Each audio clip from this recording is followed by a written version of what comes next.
In this lecture, we're going to concentrate, although not exclusively, on the thought of Thomas Aquinas, whom we've already mentioned. Thomas is willy-nilly the most important figure of the Middle Ages, and one of the handful of thinkers in the Western tradition that knowledge of whom is absolutely essential for anything approaching philosophical or theological literacy.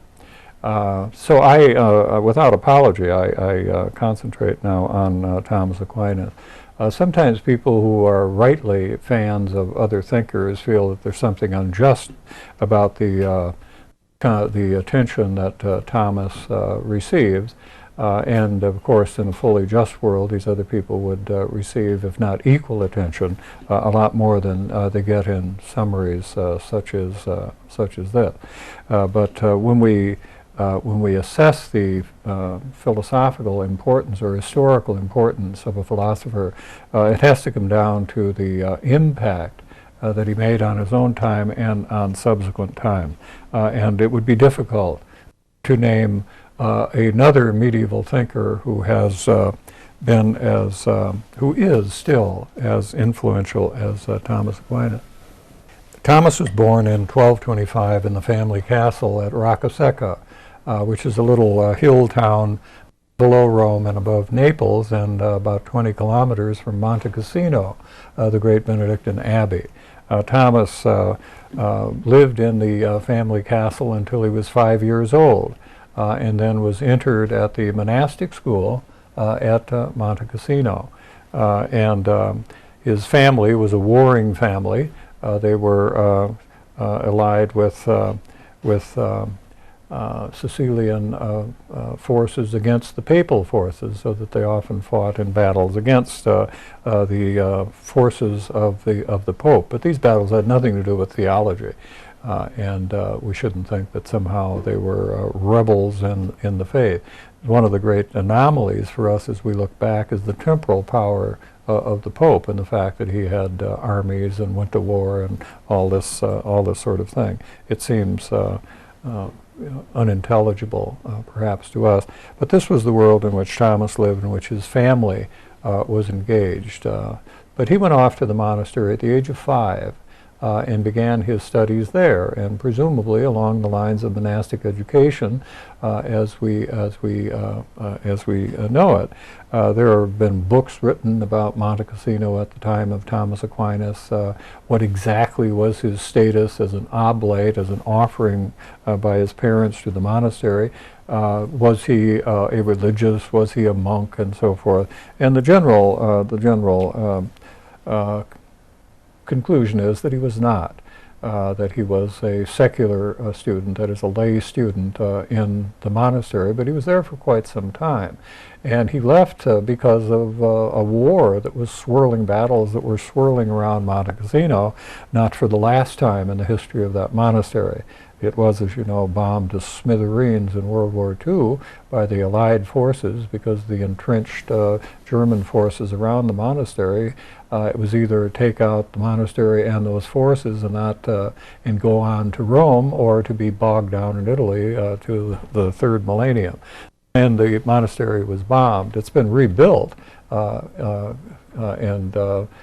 is a place that still attracts many visitors, not all of them veterans of the wars that swirled around there, the battles that swirled around there during the Second World War, although when you go there you'll see large contingents of German and American veterans visiting this scene of their youth. Thomas, when he was forced to leave the monastery because it became a dangerous place, went to Naples, and here he was enrolled in the University of Naples and pursued his philosophical studies, his studies in the arts. We know something about the teachers that he had at Naples.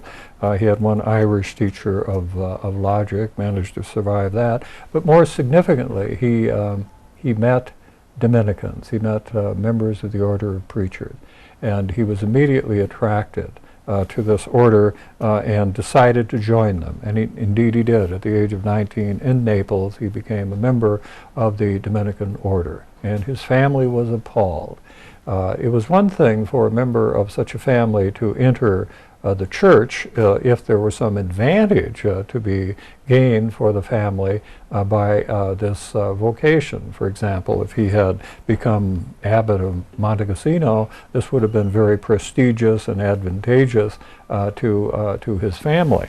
But for a man to become a mendicant friar and roam the roadways begging for his bread and so forth, this was infra dig indeed, and the family wouldn't have it. So when Thomas was on his way north to begin his studies as a Dominican friar, his family took him into custody and held him for a year, hoping that this would cool his ardor for the Dominican order and lead him in more respectable directions, perhaps back to Monte Cassino. But Thomas was adamant, and eventually his family gave in, and he continued on to the north. There he studied under Albert the Great, the great German Dominican, both perhaps at Paris and Cologne, certainly at Cologne, and we have here the story of Albert saying that although he was taciturn and quiet in class, that this dumb ox would soon bellow in such a way that he would be audible throughout the breadth of Europe. Hence the title of Chesterton's famous book on Thomas the Dumb Ox. Thomas then went on to the University of Paris. What a fateful conjunction of this genius with this setting, this very exciting intellectual setting where, as we've mentioned, you had this the continuing problem of the role of Aristotle and the relationship of Aristotle to Christian belief. And Thomas immediately is attracted to Aristotle. It's possible that he was, in fact, likely that he was introduced to Aristotle already at the University of Naples, and perhaps even before that at Monte Cassino in terms of the logical writing. But Thomas's acceptance of Aristotelianism is one of the great moments in the history of Western culture, and it colors and characterizes not only his philosophy but also his theology. Let's turn to those errors of Aristotle that I mentioned on a previous occasion and see how it is that Thomas Aquinas could adopt this very ironic and receptive attitude towards Aristotle when, by common consent, Aristotle was guilty of errors, that is, held positions which were in contradictory opposition to religious revelation, to Christian revelation. Now, one of the things that marks the difference between, or one mark of the difference between Bonaventure and Thomas Aquinas vis-a-vis Aristotle is this. We find among the writings of St. Thomas something like a dozen commentaries on works of Aristotle. There are none in the Opera Omnia of St. Bonaventure. This is already significant. It's as if Thomas is saying, if you want to talk about what Aristotle taught, let's be very clear and sure that we know what it is that he taught. Before we ask about whether it's a mistake or whether it relates in one way or another to Christian faith, let's first of all understand him. And this led eventually, although this was somewhat late in his career, from 1268 on, Thomas begins to write commentaries on Aristotle. 12 in all, not all of them complete. Thomas dies in 1274.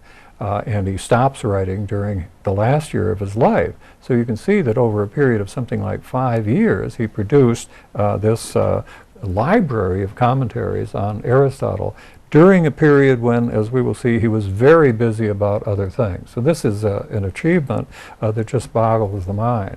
But we should not think that Thomas's close study of Aristotle and his critical attitude towards other interpretations of Aristotle waited until this late phase in his short life. We see already in his commentary on the Sentences a prodigious understanding of the works of Aristotle and wariness about the interpretation of Avicenna and Averroes. So Thomas is a very discerning reader of Aristotle, and he's not taking necessarily as good money what these very authoritative commentators have had to say about the text of Aristotle. And this is important because it is their interpretation of Aristotle very often that led to the notion that Aristotle is teaching something that is in conflict with Christian faith. For example, to hold that the God of Aristotle is unaware of what is going on in the world, that he is, as Aristotle says in Book Lambda of the Metaphysics, thought thinking itself, meaning that he's just sort of self-absorbed and so forth, and doesn't know what's going on in the world. Thomas shoots this out of the water in terms of what the text of Book Lambda 12 of the Metaphysics actually says. So what he is saying, in effect, with respect to that alleged error of Aristotle, is it's a bad rap. Aristotle didn't teach any such thing at all. So there isn't a conflict between what Aristotle says about God's knowledge of this world and what Christians believe. So too with respect to the Averroistic interpretation of the De Anima, according to which the agent intellect that we talked about, that phos or inner light, is for Avicenna and Averroes. It's a separated substance. It's like a spy in the sky that thinks through individual human being.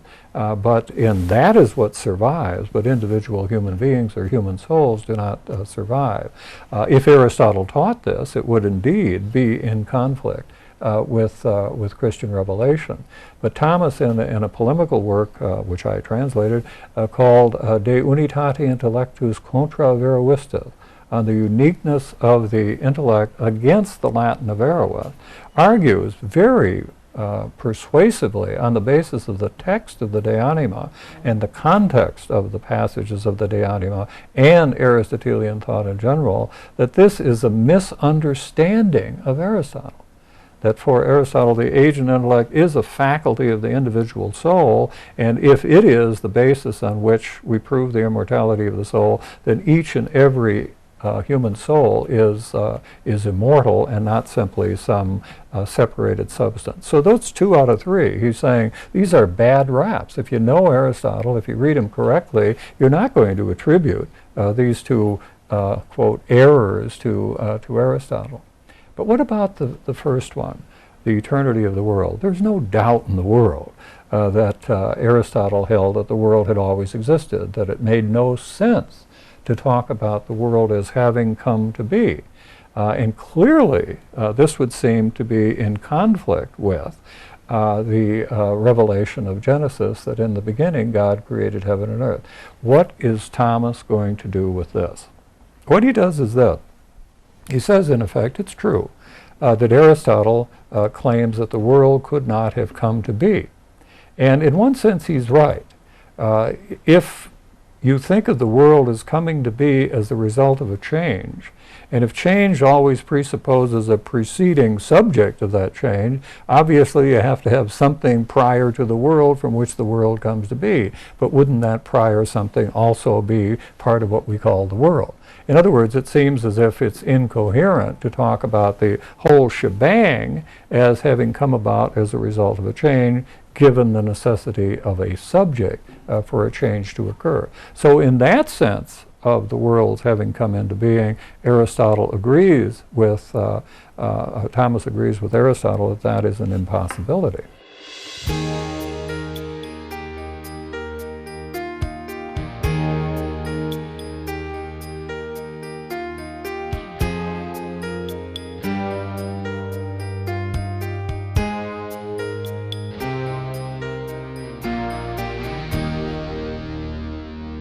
When Thomas agrees with Aristotle that the world could not have come to be as a result of a change, he is of course not denying, far from it, he is preparing the way for saying the world comes to be as a result of creation, and what is antecedent to the world is nothing. Now, this has led to a rather common misconception, according to which the difference between Aristotle and Thomas Aquinas vis-a-vis the world is that for Thomas Aquinas the world is created, and for Aristotle it is not. And as I say, very often people say this is the difference. If it is, it's remarkable that Thomas Aquinas himself did not see that difference. He himself sees the world of Aristotle as a creative world. The difference is not whether or not the world is created, but whether the world was created in time or not. So in a little polemical work called De Aeternitate Mundi, on the eternity of the world, Thomas asks, would it have been possible for God to have created the world from all eternity? And his answer is, yeah, that's possible. There's no difficulty. So what we have in Revelation is the news that of two possibilities that lay before God, so to speak, that is, of creating the world from all eternity or of creating it in time. He chose to create it in time, but he could have done the other. Okay. Now, with reference to Aristotle, then one would say, since Aristotle wasn't aware of Revelation, didn't have the book of Genesis, didn't have the gift of faith, he would not know that this one possibility had been realized and the other possibility had not been realized. Now, there are those who know that Thomas sees the universe, the world of Aristotle, as created, and consider this to be a kind of pious or how should I say, he doesn't really mean it. It's just a nice thing to say about Aristotle, that the world was created. I don't think that kind of interpretation really ought to be encouraged. I think Thomas is absolutely serious when he says that the eternal world of Aristotle, although of course as eternal it did not come to be as a result of a change, is nonetheless a created world. Since we think of creation as creation in time, we always try to imagine some antecedent state, nothing, prior to the something that is the world. And it's as if there has to be a chronological progression from nothing to something, namely the world. But Thomas says the world of Aristotle, the eternal world of Aristotle, is created in this sense. If you would take away the causality of God from the eternal world of Aristotle, what would you have? Nothing. So in that sense, the world stands over against the nothing that has been negated by the causality of God. And notice that for Aristotle, it is an eternal world that he is dealing with when he argues for the necessity of a first mover of that world. Now, there are those who say, you see, he just pushes things around in a world that he didn't create, but Thomas again rejects that in verbis, in his commentary on the metaphysics, and said it's absurd to think that God is not Aristotle's God is not the cause of the substance of things as well as their movement. Oh, in short then, in terms of these three errors of Aristotle, we find Thomas on the basis of a deeper understanding of Aristotle simply rejecting them as having the effect that they were thought to have, say by someone like Saint Bonaventure. So he gives a ticket of entry, so to speak, to Christian intellectual life of Aristotle, which the reformers, many of them will lament, but which is nonetheless one of the great realities of the 13th century. And the loss of the enlightenment that we can derive from the commentaries of Thomas on Aristotle is, I think, one of the sadnesses of Aristotelian studies of recent years, which is being corrected now as more people come to know those commentaries and see how much light they cast on what the text of Aristotle actually means. So Thomas was not trying to use Aristotle and twist him to Christian purposes. No one who reads the commentaries of Thomas on Aristotle could possibly believe that. Nor could he if he read that little polemical work that I mentioned on the uniqueness of intellect against the Averroists. This is a man who is determined to understand what the text itself said and who bases his argument on the text and not on some antecedent desire to reconcile Aristotle with Christianity. Another way of seeing the relationship between philosophy and theology, or faith and reason, in Thomas, and one that has casts a tremendous light on this relationship, is Thomas's notion of the preambles of faith. The preambles of faith. And one way of coming at that is by noting, as he does at the beginning of the Summa Contra Gentiles, which is the only great summary of theology that Thomas ever completed, that he will distinguish between two kinds of truths about God. And he will say there are truths about God which can be known to be such on the basis of natural reason alone. What are these? That there is a God. There are sound and cogent proofs for the existence of God, Thomas argued. We can know some of the divine attributes. We can know that God is intelligent. We can know that there can't be more than one God. We can know that God is powerful. We can know that he is the first cause, and so forth. These are things that can be known by reason alone. How does Thomas know that? Because they have been known by reason alone. They've been known, Aristotle came to knowledge of these on the basis of arguments that Thomas accepts as sound. So he's not just proposing this as a possibility, it's a descriptive historical remark when he says that these things can be known because they have been known. There are other truths about God which can only be known to be true on the basis of accepting revelation.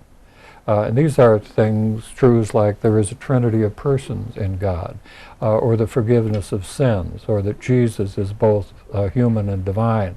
We hold these to be true not because we figured it out on the basis of some proof, but because we accept an authoritative revelation. Thanks to the gift of faith, the grace of faith, we are able to assent to these as true even though we do not understand them. Now here is the next move that Thomas makes, which is of fascinating importance. What he calls the natural truths which are knowable, truths about God which are knowable by reason, are also part of revelation. Any believer believes that God exists, of course, and he believes that God is one, he believes that God is intelligent, he believes that God is the first cause, and so forth. So what Thomas notices is this: some of the things that have been proposed for our acceptance on the basis of faith, some of the things that have been revealed about God, are identical with things that philosophers have come to know about God. So he takes this little subset of truths out of revelation, and he labels them what? The preambles of faith. And by that he means they were known prior to the faith. These are truths about God that were known prior to the faith. He's not suggesting that you and I or anyone has to first of all study philosophy and then later on he might be led into belief. That might happen, but that's certainly not necessary. God can raise up from these very stones children of Abraham. He's not restricted to this kind of sequence. But notice now that here is the set. Imagine a big circle. This is the set of revealed truths. We may not know all of them yet in terms of what the implications of revelation are, but say here's this set of revealed truths. And Thomas notices that among them are truths about God, claims about God, which have been proved, as he argues, by philosophical arguments. Now, this is of absolutely fundamental importance for Thomas. On the one hand, it shows what the range of natural reason is, even in its sinful condition. And he takes seriously, as St. Augustine had, and so many of the fathers, the verse of the Epistle to the Romans, the first chapter of Romans, verses 19 to 20, where St. Paul he's talking about the pagan Romans now, and he's going to lament the fact that they misbehave in all kinds of ways, and he's saying that this is inexcusable. They are inexcusable. They're pagans, but they're doing all these naughty things. And why are they without excuse for having done them? Because they can, from the things that are made, come to knowledge of the invisible things of God. So the Church has always taken this verse to be a kind of charter for the claim that it is possible for a human being, even independent of faith and revelation, to come to some knowledge of God. It's meager as compared to the fullness of revelation. In many cases, it's flawed in one way or the other. But for Thomas, it's possible to look at this phenomenon either in terms of how little it is or how much it reveals about the capacity of the human mind. And furthermore, it provides him with a powerful argument for the reasonableness of faith. Faith now he's going to attach primarily to those items in the body of revelation which cannot be understood in this life. No philosopher, no theologian could understand them in the sense that he could accept them as true on some basis other ultimately than that God had revealed them. But the relationship between those truths, which now Thomas is going to call mysteries, and which are the proper object of faith, and the others, the preambles of faith, is this. He will say, look, all of these are given in the package, so to speak, of revelation. Some of the truths about God, which are included in revelation, can be known to be true. That is, even if one didn't have the faith, he could arrive at the truth that there is a God, that he is one, and so forth. And from that, Thomas devises this argument. If some of the things that have been revealed, the preambles of faith, can be known to be true, it is reasonable to accept the mysteries which we cannot understand in this life as true. So it's a kind of sampling argument. It's not a proof of the truth of the mysteries, but it's a proof of the reasonableness of our acceptance as true mysteries that we cannot in this life understand. But of course our faith is that by trusting in God's authority and accepting these mysteries as true in this life, we will eventually see even as we are seen, and we will enjoy a beatifying vision of the fullness of truth, and then faith and hope will pass away and only charity remain.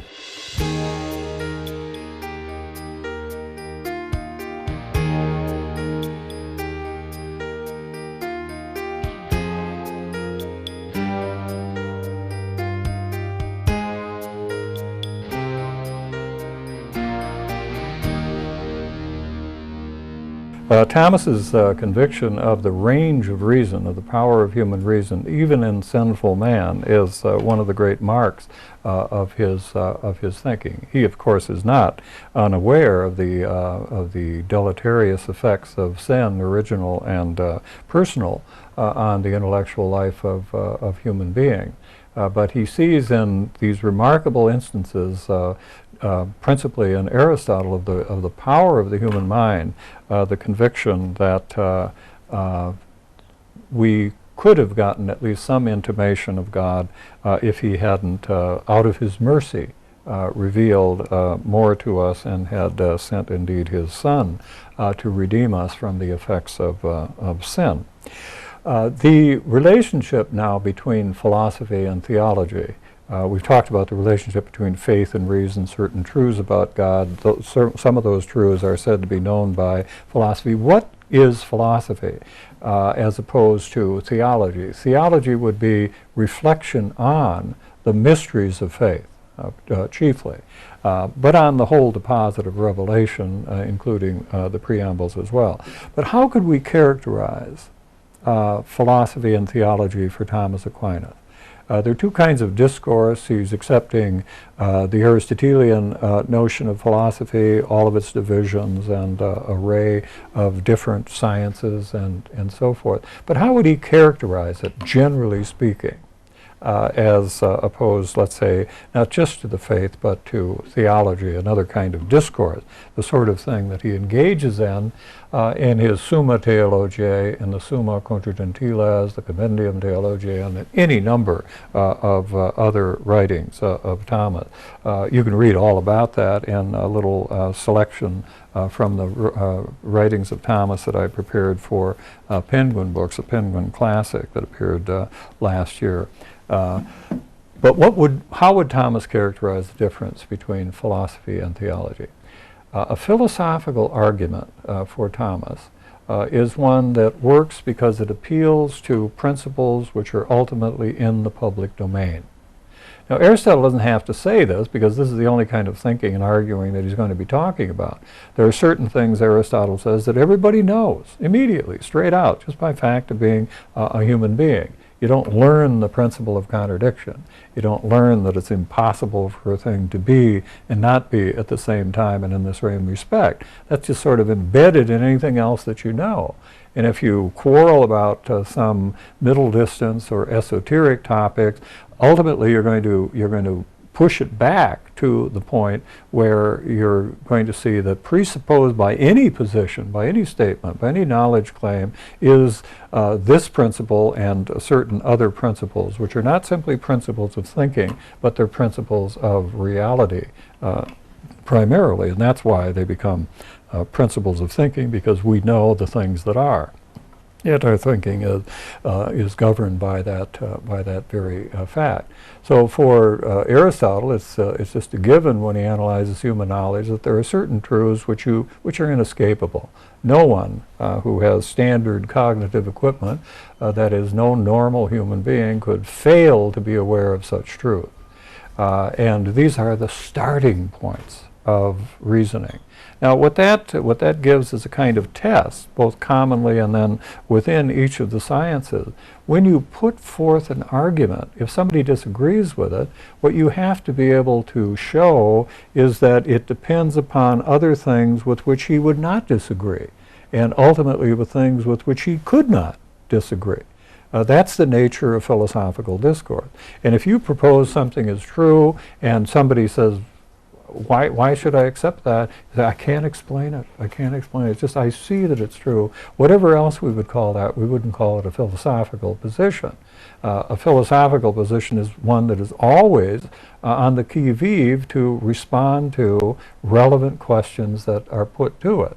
And if somebody asks us, in terms of a philosophical position, why do you say that? We say, well, for this reason. And we try to put it into a context that would commend it to the acceptance of our interlocutor. If we can't do that, all things being equal, if we can't do that, we lose. It's the philosophical argument that's defective, not our interlocutor. I say all things being equal because he has to pay attention and want to understand, and a lot of other presuppositions that we normally overlook when we talk about these things. Theological discourse, by contrast, is a discourse which, if somebody would say, why do you say that? What the theologian will do is to reduce it back to certain truths that have been revealed. And those are the starting points and those are the stoppers. And this is the great difference between philosophy and theology. Not everyone, alas, accepts as true what has been revealed in sacred scripture. So that not everyone is going to, in listening to a philosophical argument, going to accept the conclusion as true. They don't accept the premises as true. They might be able to see the logical sequence, but it wouldn't be a vehicle of new truths for them, a theological argument. At any rate, that is the great difference, that philosophical discourse depends upon starting points which are in the public domain. Theological discourse depends upon starting points which are accepted as true on the basis of God revealing.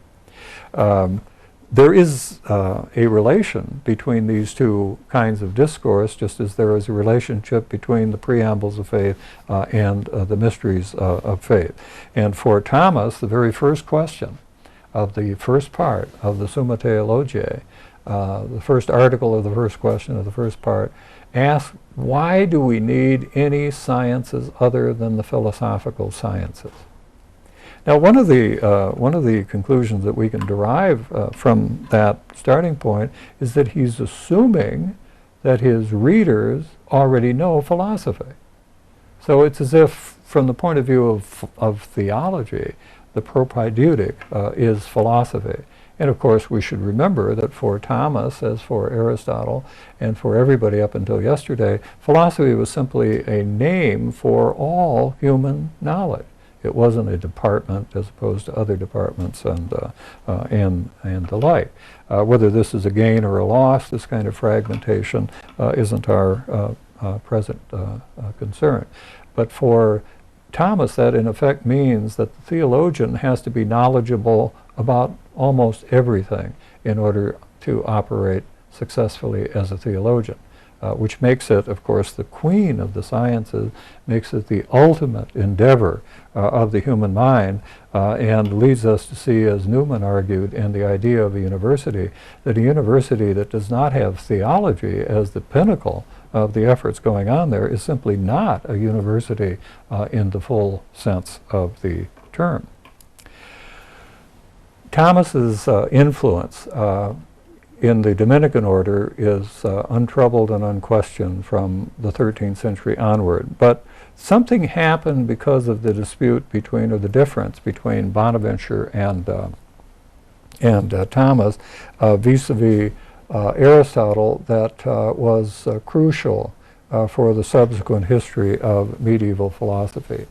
The Franciscans, speaking generally, tended to be very skeptical of Thomas's attitude towards Aristotle, particularly in the light of the depredations of Latin Averroism. And they thought he was kind of soft on Latin Averroism in being receptive to Aristotle. And consequently, after his death, there was published a collection of the supposed errors of St. Thomas, which was authored by a Franciscan, and which exhibits the attitude that Franciscans had towards the Aristotelianism of Thomas Aquinas. This was responded to by a series of works by Dominican champions of Thomas, but it set up a kind of opposition between the Dominicans and the Franciscans. Indeed, after Thomas's death in 1277, there was a condemnation by a council of Paris of a number of propositions generated by the Latin Averroistic dispute, mainly, and among them we can find propositions of Thomas Aquinas himself. So in some sense, in this narrow regional sense, we can say that Thomas was actually condemned by the church, but this, of course, was not the universal church, and all this was rescinded rather quickly prior to Thomas's canonization. But here you had a kind of opposition between Franciscans and Dominicans on this point, but it also, lurking beneath it is another more serious point. It's not just turf, or it's not just loyalty to an order as opposed to another order. Lurking behind it is an attitude as to the range of human reason. And Thomas has, by comparison, a robust sense of the capacity of human reason and the range of reason, that of course we can know the immortality of the soul, of course we can know that God exists, and so forth. These are acquisitions which are not simply these are acquisitions and not simply held on the basis of faith. What the Franciscan attitude towards Aristotle brought along with it was a growing sense of the limited range of human reason. And when people talk about a kind of decline of the great synthesis of Thomas, which in some ways is presaged by that of his master Albert the Great, another Dominican, when they talk about the dissolution of this, very often what we unfortunately are looking at is the history of Franciscan theologians. And at the end of the 13th century, with Duns Scotus, you have, in one respect, a very robust sense of what the range of reason is. Duns Scotus gives us proofs for the existence of God. He's called the subtle doctor, and that's almost inadequate to describe the convolutions and precisions and subdivisions of anything that he touches. Scotus was a Scotsman who went down who joined the Franciscan order and studied at Oxford, and then he studied at Paris, and then he taught at Paris, taught at Oxford, taught at Paris, and then taught at Cologne, which is where he died. And you can visit his grave there in a church in Cologne, and just up the street is another church where you can see or visit the grave of Albert the Great.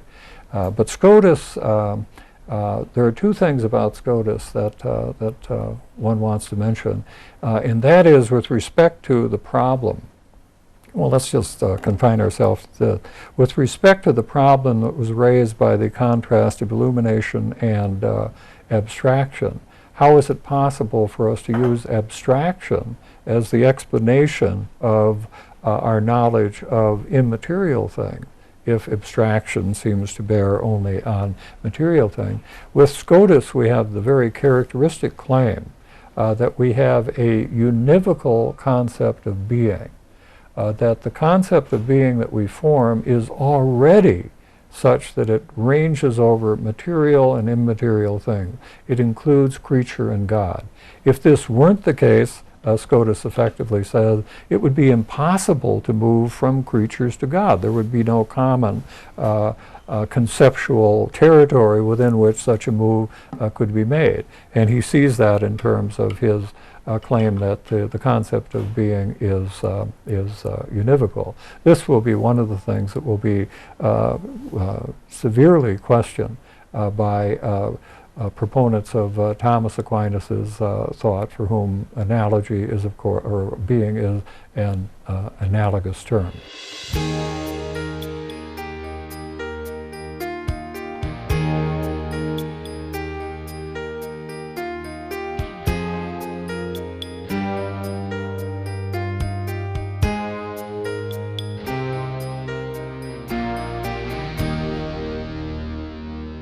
What happens with the continuation of the Middle Ages is that we do see a declension away from the confidence of Thomas Aquinas that it is possible for us to learn such truths by philosophical arguments as that the soul is immortal and that God exists, and so on. Eventually, this confidence will be lost, and things that were thought to fall under the heading of what Thomas calls preambles of faith will be tugged over under the heading of mysteries of faith, such that the only way we can know them to be true is on the basis of revelation. So as the history of medieval philosophy continues, you get this diminished range of reason. And with the rise of nominalism and the questioning of the capacity of the human mind to grasp the natures and essences of things, we are on a route that eventually will lead to modernity. The Renaissance doesn't really rein this in. The Renaissance interest in Plato tends to be extremely literary, and it doesn't pose anything like a check on this diminished sense of the range of reason. So it is possible to look at the medieval philosophy. Sometimes Thomists overdo this and see everything as kind of inching towards this pinnacle that is Thomas Aquinas, and almost immediately afterwards thinkers begin to tumble down this slope into the morass of nominalism and looking ahead to certain aspects of modern philosophy which are not exactly flattering to the capacity of the human mind to know the world around us. It might be not totally inappropriate to conclude these lectures, since we've concentrated in this last one so much on Thomas Aquinas, with his subsequent role in the history of philosophy, and indeed in the history of the Church, and his role today. In 1879, Leo XIII issued an encyclical named after its opening Latin words, Aeterni Patris. But the title of the encyclical was actually on Christian philosophy.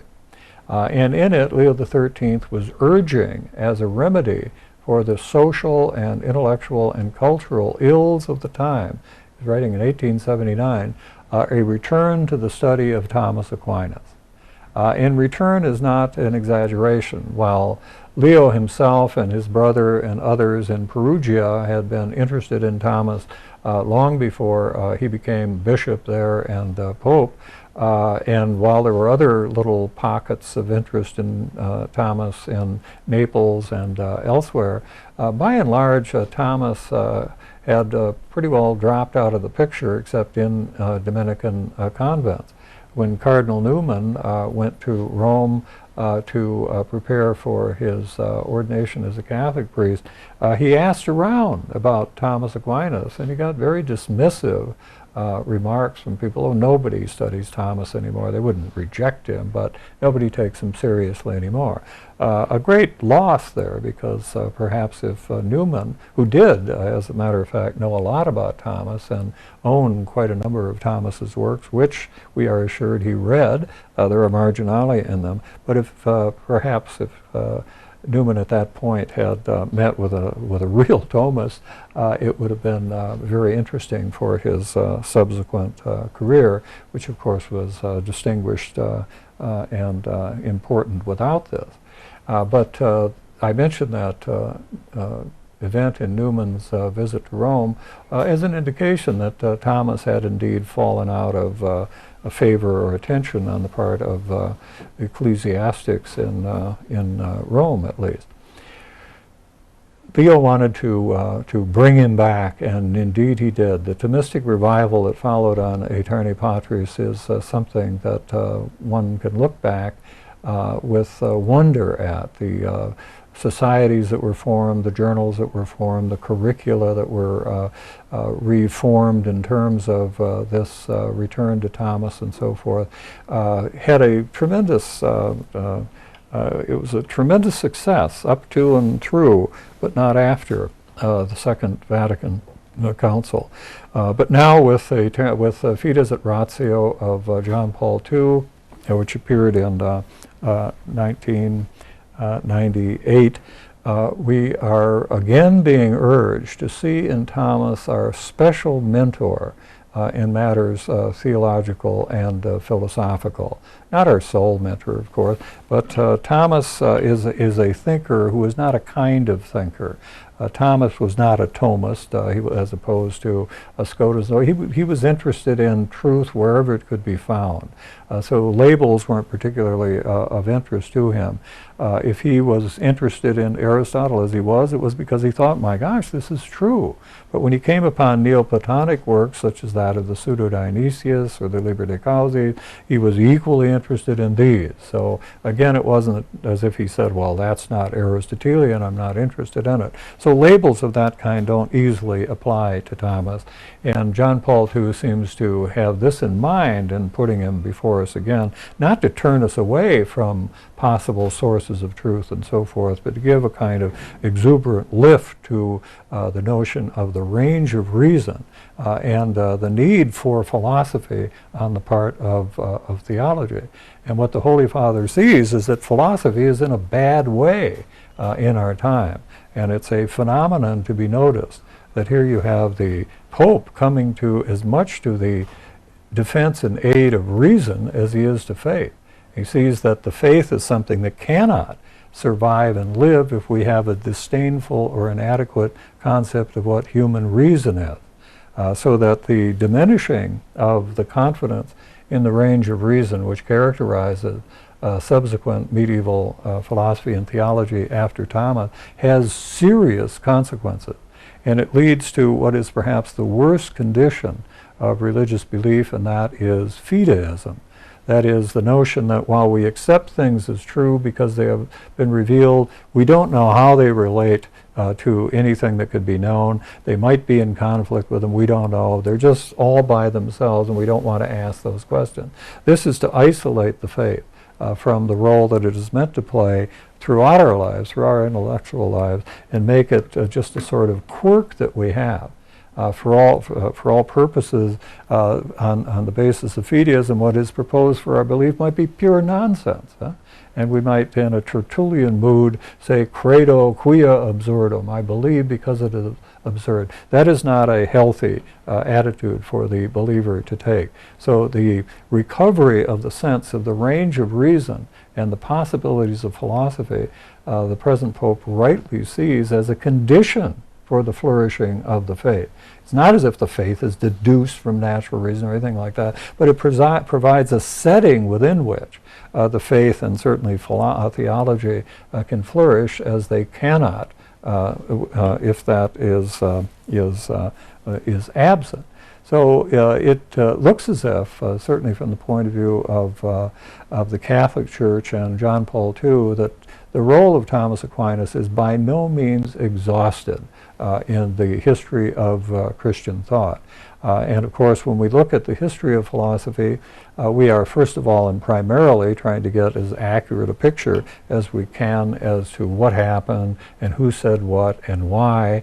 But ultimately, the reason we study the history of philosophy is because we think it is important and useful for philosophizing itself. The history of philosophy was called by James Collins, a great professor at the University of St. Louis, the lingua franca of philosophers. And there is a sense in which it fulfills this role as well.